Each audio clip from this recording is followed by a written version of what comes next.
Okay, let's call to order the Planning Committee meeting Wednesday, September the 7th. For 4 o'clock, I need a motion on the minutes. Move seconded. All those in favor, contrary, carried. We got Alexa Liu by remote. We got Michael. Just so you know, the whole system's a little bit different, and we're working through the items, so we'll get it one step at a time. Okay, the first next meeting, by the way, is September 13th at 4 o'clock in the council chambers, and you already have your package on it, so we should be right here. And number one is an application by FTAR Buller for rezoning at 10111 and 10113 number 5 road from single detached RS1E zone to our arterial road compact 2 unit dwellings RCD zone. And we got Ashley Kwan and Joshua. Okay, go Ashley, you're on. Thank you, Mr. Chair. Staff does not have any additional comments to provide, but will highlight a few points. The proposed rezoning is to facilitate the subdivision of one single detached RS1E lot to 3 arterial road compact 2 unit dwelling RCD lots with vehicle access from the rear lane. This is consistent with the OCP designation and arterial road policy. There is an existing non-conforming 2 unit dwelling on site with an unauthorized secondary suite in each unit. The applicant is proposing 1 duplex on each of the 3 lots, each in a front-back configuration for a total of 6 dwelling units. A servicing agreement is required prior to the subdivision for works including frontage improvements, which consist of new sidewalk and landscape boulevard. 1 tree in poor condition is proposed to be removed and 2 replacement trees will be provided. The applicant has also proposed an additional 8 trees across the future 3 lots. Refinement of the design of this project, including landscaping, will be further reviewed in the development permit stage. I'd be happy to answer any questions. Okay, are there any questions? Now, Michael and Alexa, I don't get to see them. I don't know where I see them here, but anyhow. Okay. Carol? I'll go first. Yep, you're first. Okay. I'm Michael and Alexa. So my question is, it's a front-back duplex. Is that a owner situation or a rent owner, like a rental in the back and a owner in the front? Like, how is that? Is it going to be stratified, or what kind of duplex? Through the chair to Councillor Day, these would be strata titled duplexes. Okay, so it'll be someone will be buying the front, someone will be buying the back, and that's times 6. Yes. Okay. Do you anticipate that would then allow for a lower price point? Through the chair to Councillor Day, I wouldn't be able to comment on the lower price point of the specific units themselves. Obviously, that would still be subject to market conditions at the prevailing time. Kind of logic would dictate that, I would think. So what about, I realize that parking and everything is in the rear. That's a lot of units coming and going from the lane. Do we anticipate, there's no parking in the lane, right? Everything has to be on the lot itself? Through the chair to Councillor Day, that's correct. Everything is on site in the lot. Yeah. Okay. Okay. Yeah, Anybody thanks. else? Seeing none, move the recommendation. Seconder? All those in favor? Contrary, carried. Okay, thank you. All right, the next item on the agenda is a response to Metro Vancouver's referral land use designation amendment to the Metro 2050 regional growth strategy proposed by the City of Surrey for the property located at 11420 and 157A Street, Fraser Heights. And the comments are in there. Does staff want to say any more than what we've done? Through the chair, nothing to add from what's stated in the staff report, but we're happy to answer any questions. Okay, any from committee, anything along that line? All right, seeing that the recommendations of the comments be forwarded accordingly. Moved, seconded, all those in favor, contrary, carried. All right, the next item is the Spires Road Rental 10-year policy 1-year review. And we have a few questions on that. So John and Mr. D'Souza here. two of you on that, page 60 for those that need it. Thank you, Mr. Chair. This is an information report that provides key findings on the Spires Road rental 10-year policy after 1 year. The policy has been working very well as we have 6 inquiries and we've had 1 development application submitted for a 100% rental project, which includes a combination of market rental and low-end market rental, which is under review, and we're happy to answer any questions. Okay, just a couple things I want to enter into the record, if I may, and we just got this, so, and this is information that we're getting, so it's not etched in stone yet. We've got a letter from Paige Robertson, who lives at 8571 Spires Road, and Jose Gonzalez for 8935 Cook Crescent. And there are some implications about the impact on development, the impact on their properties. And there were some things that we were, in his mind, that we were supposed to do, and I remember them pointing them out when we did it.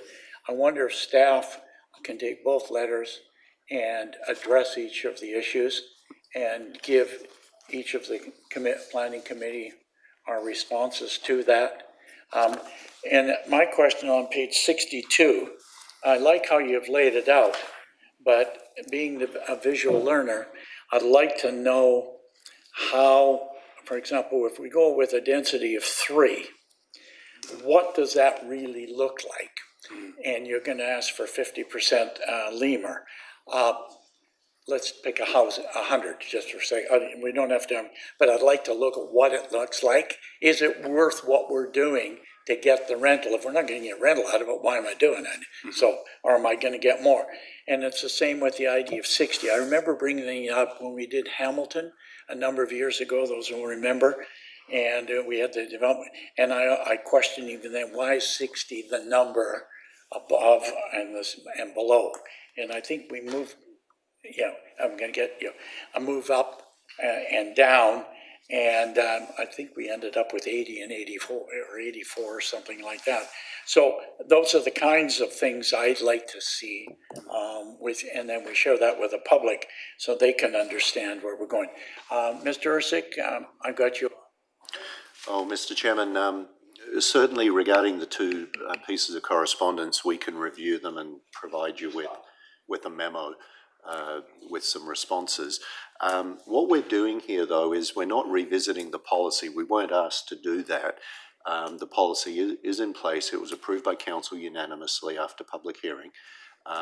What we're doing is just providing observations about 1 year in.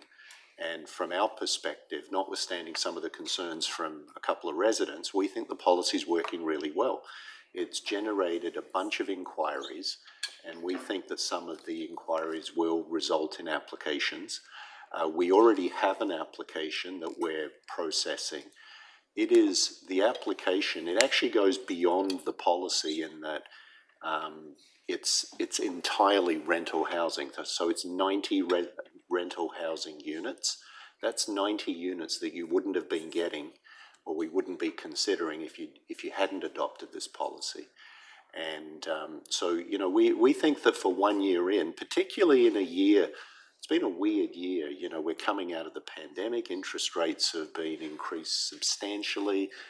The development community has spent a nervous year, wondering where things are going. And I think to have this level of inquiry and an actual significant application within a year, which is a short period of time, is a really good sign about this policy. And I hope we can visit 6 months, we're going to get a report for 6 months and a year, 1 month. Are there any questions from the committee? Carol? So obviously this is just a report to update us. It's only been a year. And it says on page 64 that this has the potential to be successful. So while maybe that indicates it hasn't quite been successful yet, but with all the inquiries that you've received, i.e., 6 inquiries and 1 project that's already in the works. So what's your gut telling you? Through the chair to Councillor Day, my gut is saying that this is a successful pilot so far, and we're still monitoring it. We're actually looking at using this Made in Richmond policy framework through part of the OCP review for other areas that economically it would work. This is based on economic analysis from last year that indicated that through performance that this could work. We're talking probably 6 to 8 story buildings when we talk about a 3 FAR. In the one development application that we have is a 6-story, 100% rental. So that is success so far, and we'll continue to monitor. Yeah, I can see that too. It seems to me that part of probably one of the biggest constraints is that the lots are really quite small. And when I was reading about the parking issues and how kind of being flexible on the parking issues might be necessary because there just isn't that much space. Even if you combine 3 or 4 lots, there's only so many square footage. So is that really the number one hindrance? Through the chair to Councillor Day, it is a challenge, the lot sizes. The application we actually have is looking at some significant parking reductions and considering the location of the Canada line. I think it's something that we can definitely consider. So I think that will help with the building footprints if we're looking at reduced parking, especially if we're adding additional units. But it is definitely doable as far as having 6 or 8 story buildings within those the property dimensions that are there. Just a follow-up question. Thanks through the chair. And they can still be made out of wood, 6 to 8, no problem, right? So, which makes it that much more affordable.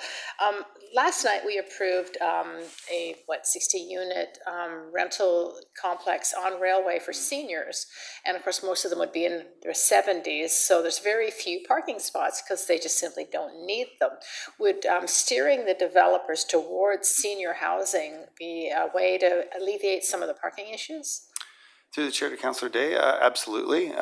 Certainly, if there's evidence to indicate that, and as we heard yesterday or last night, definitely that seniors population wasn't really looking at being folks that own vehicles, because a lot of them were looking for, especially with the low end market rents, rental units, likely wouldn't need a vehicle or be able to afford one, but certainly with the proximity to Canada Line and other transportation options, parking reductions definitely would be considered, especially for seniors. Okay, and my last question is, Mr. Jose Gonzalez states that it's being developed at a slower rate than other areas in the city. It says the new development has largely ceased up since the introduction of this policy, but that's not really accurate, is it?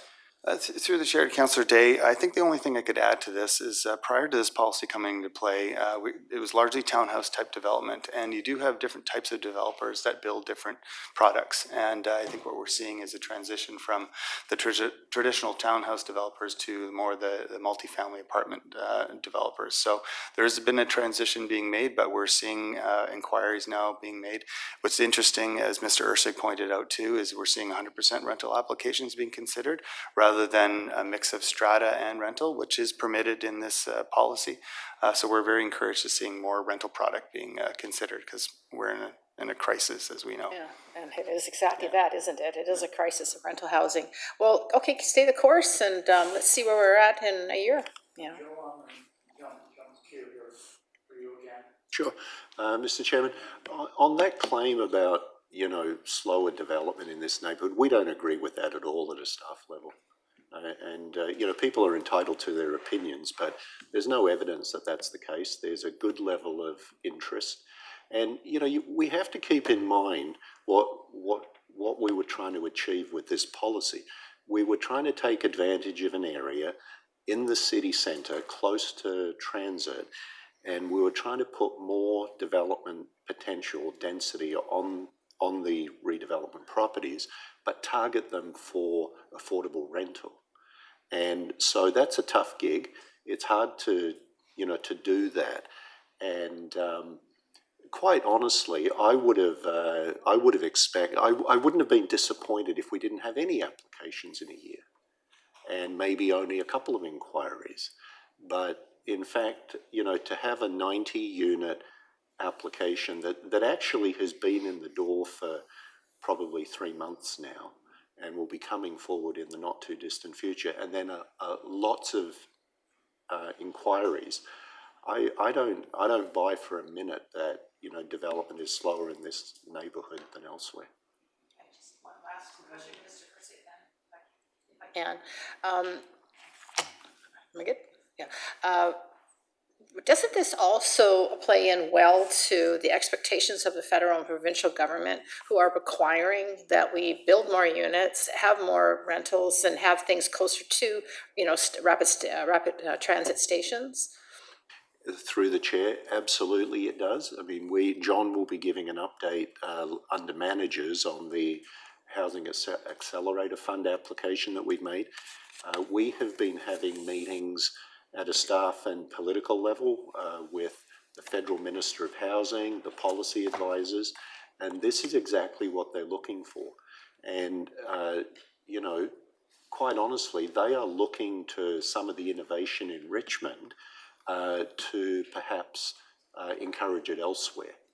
And so they're very interested in this because this policy and this type of zoning, it's unique in that it mandates a minimum density and prescribes the type of units, that is rental units and below market rental units. That's a different approach to saying, oh, well, here's what you can do if you choose to do it. And so, yeah, in our discussions with the federal representatives, they're very interested in what we're doing here, and they can see that it has application elsewhere because they're dealing with the housing issue throughout Canada, the entire country. Yeah, and you know, I've long believed that it's our responsibility to make sure that the builders build what we need, not what they necessarily want to build. I mean, we got to build for the needs of the citizens of Richmond. And let's face it, we got enough $1.2 million townhouses. So we really need is something that's more affordable for, especially young families. That we want to keep some of them in Richmond. We don't want to chase them all out. So thank you. Yeah. I think it's too early to draw the conclusion that this is successful. When I was working for the Richmond Health Department, we used the evidence-based approach, and I think the evidence is not there yet to suggest that this is successful. So my question to staff is, again on PLN page 64, staff mentioned that this has the potential to be successful over time. So what do you mean by, over time? What's the time frame in mind? We have to wait for 1 more year, 2 more years, 3 years, 4 years? How long do we have to wait to see that the evidence really comes back? Go ahead, Joe. I'm just waiting for it to go red. I guess I have a different opinion. We were asked to report and provide comments in 12 months, and so that's what we're doing. I feel very strongly that the policy has been successful. People don't have to share that opinion, but like I said, a large application and this level of inquiry in 12 months, to me, that is an indicator of success. If council wants us to monitor this over an extended period of time, we can do that and we can bring that to you. And I'm confident that there will be even more evidence of success in a year or 2 years. But the time frame was prescribed by council, so that's what we're working with. And I think that there's enough activity. We've seen enough activity at the staff end to say to you that we feel that this is a success, albeit 12 months in. Again, there's a different opinion and evidence, right? So we may hold different opinions whether or not it's successful, but I think the evidence is still lacking. So I would suggest that, perhaps we want to keep monitoring the development, maybe come back for another review in 6 months. Yeah, I think that would be a reasonable time. And by then, I think we can take another look. Okay. All right. Anybody else? Okay. So do you need a motion for that? Take that under direction. And we give you a motion as you want, but 6 months, every 6 months. Okay. Any other comments? Okay, motion to, go ahead. Motion. All right, your move, seconded then.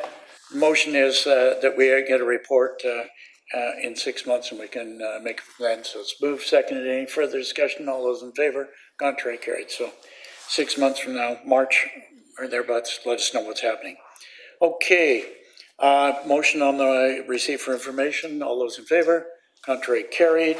And now manager's report. Okay, now you're on to update us. That's Okay. right. I'll stay here. A couple updates I just wanted to provide to committee. So first off, Mr. Ursig mentioned the Housing Accelerator Fund. I don't have any specific news at the moment, but I did want to let Planning Committee know that the city did make an application in June to CMHC for funding for up to $34 million and to help accelerate the supply of housing. Richmond was given the opportunity to apply early in this funding application with 30 other municipalities across the country who were considered growth leaders. So over the summer, staff were in discussions with staff from CMHC and also the federal housing minister. They were actually quite impressed with the application. We had some great meetings with them, and we're meeting with CMHC staff in the next week or two to finalize things, and we hope that there'll be an announcement later on this month. So we'll certainly let the planning committee know that once we hear. If there's any questions on that, happy to take some. The applications? Okay, we're good? If not, Okay, carry on. I have one other update. I'm going to ask one of our staff, Mr. Russell Nelson, to come on down. I'd like to introduce you our new program manager in policy planning. A new staff member just started a couple of weeks ago. Russell, he's going to be working with policy planning, community, social development, and development applications with the affordable housing portfolio. Obviously, extremely important to us to address. Russell's been working in planning for over 25 years. Comes from the township of Langley and has also worked with the city of Coquitlam. Well, So welcome to God's land. I'm glad you saw this, the need to come west. yes. And so, welcome. thank you. Good to have you aboard. Okay, thank You'll see you. more of Anything them. else? That's it from myself. All right, appreciate it. Anything else from any other managers? What? Well, I'm not going to cancel this meeting, so motion to adjourn. We are adjourned. And we do